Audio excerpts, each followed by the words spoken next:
Fever Dream, the 1980s George R. R. Martin novel about vampires and steamboats, was written before he struck it big with Game of Thrones, and just like Game of Thrones, it's a very true to genre, albeit with its own twists and turns guarded by Martin's writing.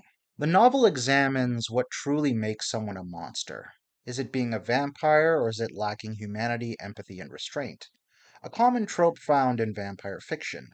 Characters like Joshua York, the secondary protagonist, and Damon Julian, the antagonist, offer opposing examples of how power, especially the power to kill, can be used or abused. In the novel, York says, "We are not like Damon Julian. We do not kill. We do not feed on the living."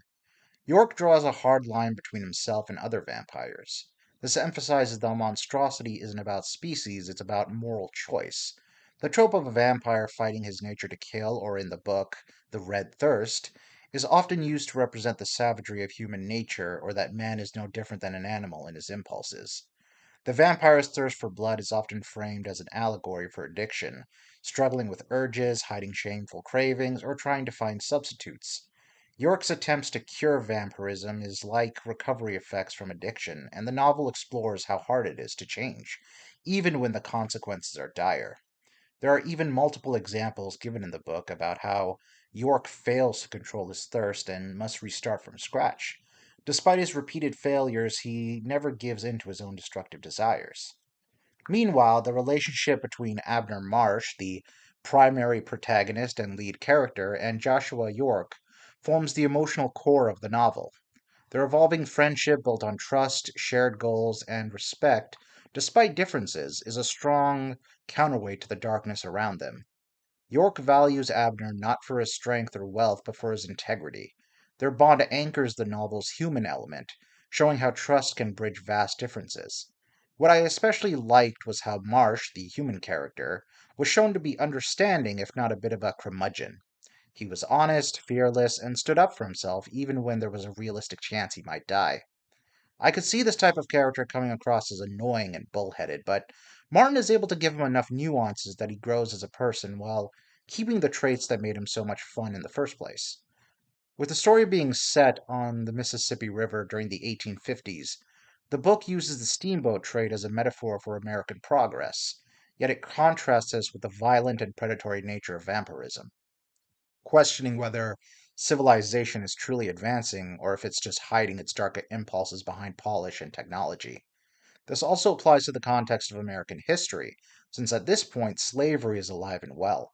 And Martin uses this opportunity to parallel the cognitive dissonance of humans who view their fellow man as objects that can be owned, sold, or killed, with how the vampires view humans they consume. No different than cattle. The main antagonist even makes this parallel himself, arguing that it's only natural that vampires hunt and kill humans, since in his mind it was the natural order, the same argument slavers used to justify their trade. Going back to Abner Marsh, there's a great scene halfway through the novel where he speaks to the cook of his steamboat, a freed slave named Toby who Marsh had hired to work for him. Throughout the early parts of the novel, Marsh is portrayed as centrist on the issue of slavery. He himself doesn't participate in the practice, but he does not consider himself an abolitionist or an outspoken critic. He even refuses to allow abolitionists on his steamboat because he considers them to be annoying. However, after experiencing the violence and exploitation the vampires have towards humans, he says to Toby that he has Marsh's support, that there is right and that there is wrong, and what had been done to Toby, a man Abner considered his friend, and was still being done to millions of others, was despicable. That if slavery could end peacefully, all the better, but if not, Marsh would be on the side that ends it with blood.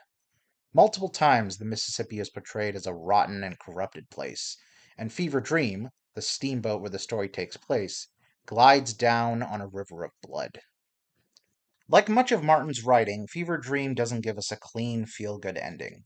Even the moments of victory are tinged with loss, weariness, or sacrifice.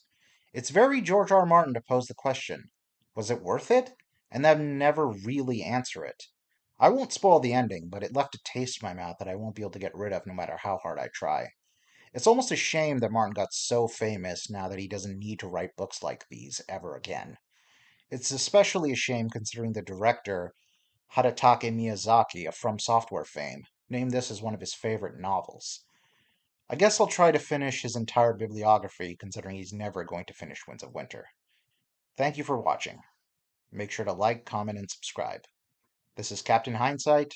See you next time.